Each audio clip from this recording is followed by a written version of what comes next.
I have a story. Title: The Shadow's Invitation. Chapter 1: The Peculiar Walk. Elias had always thought of himself as a night person, not in a glamorous sense people used in conversation, not the wild partygoer, not the insomniac philosopher scribbling notes by candlelight. His nights were quieter, simpler. After work, after dinner, after the blue glow of television had lost its charm, he walked. The city at night was his companion. He liked the way the street lamps stitched islands of light into the dark, how the air carried the faint tang of ozone after the rain.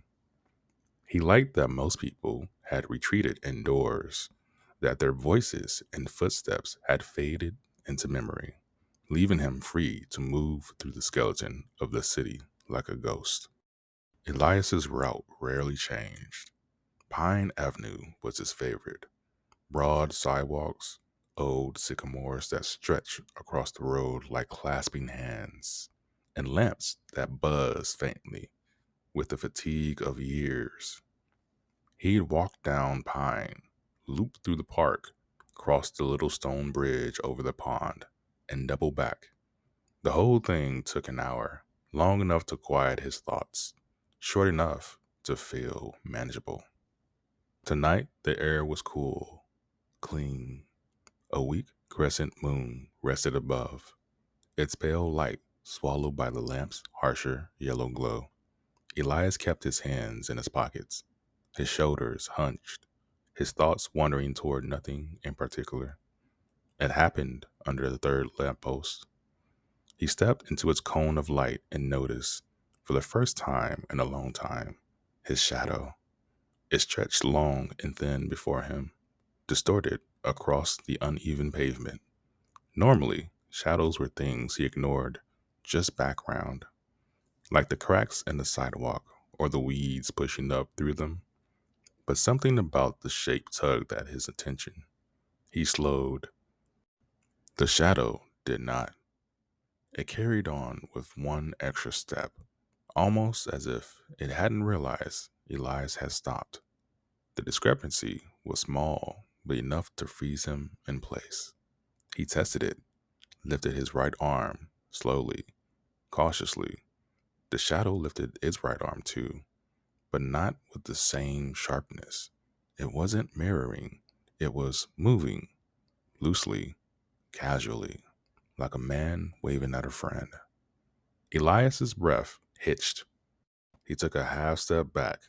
His shadow remained, arm raised, a crooked little gesture hanging in the air like smoke.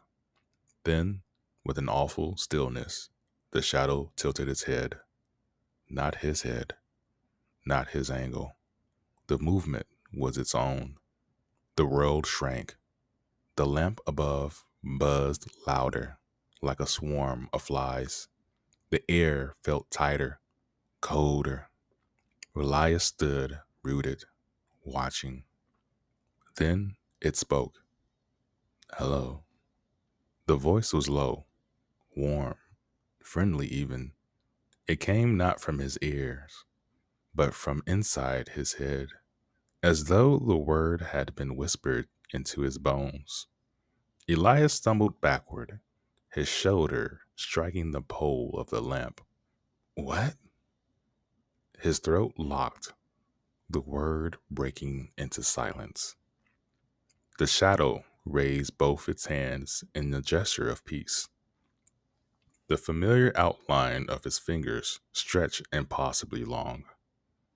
Don't be afraid, it said gently. I've always been here, watching, waiting to finally speak with you. Elias's heart hammered. He cast a wild glance up and down the street, searching for the source of the trick. A projector? Some prank? But the sidewalks lay barren. The only sounds were the hum of the lamp and the distant hiss of traffic far away. His mouth was dry. You're my shadow? The figure nodded, Its head bobbed in perfect sync, but the smile that stretched across its face was not his smile. It was too broad, too eager, curving into an expression he could never make with his own mouth. Yes, it whispered. I am yours, and you. The words dragged like velvet across his skin. You're mine. Elias pressed harder against the lamppost, the cool iron biting into his back. He wanted to run, but his legs wouldn't move.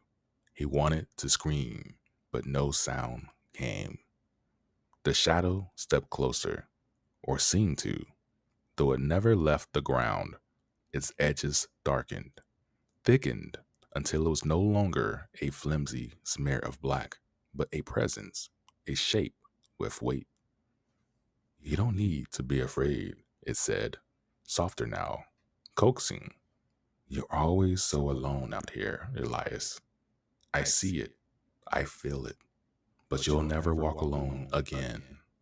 Not anymore. And despite himself, despite the dread flooding his chest, despite the animal part of his mind that shrieked at him to run, Elias felt something else stir, a warmth, a strange sense of recognition, of familiarity. The words curled around his fear like a blanket, because it was true, wasn't it? He was alone.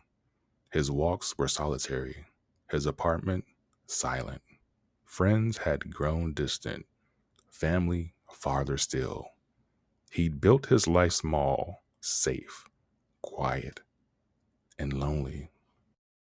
Now here was someone who promised to understand, to be with him always. His voice came thin, fragile. Why now? The shadow's smile widened. Because now you're ready to listen. The lamp above flickered, humming louder. The light swayed once, twice, then steadied. Elias pressed his palms hard against the iron, grounding himself. The shadow bent closer, its head elongating, its voice a whisper meant for him alone. You'll never walk alone again. Elias closed his eyes. When he opened them, the street was the same. Sycamores, sidewalk, lamppost. His shadow lay flat before him, still, ordinary. But he knew better. Something had changed.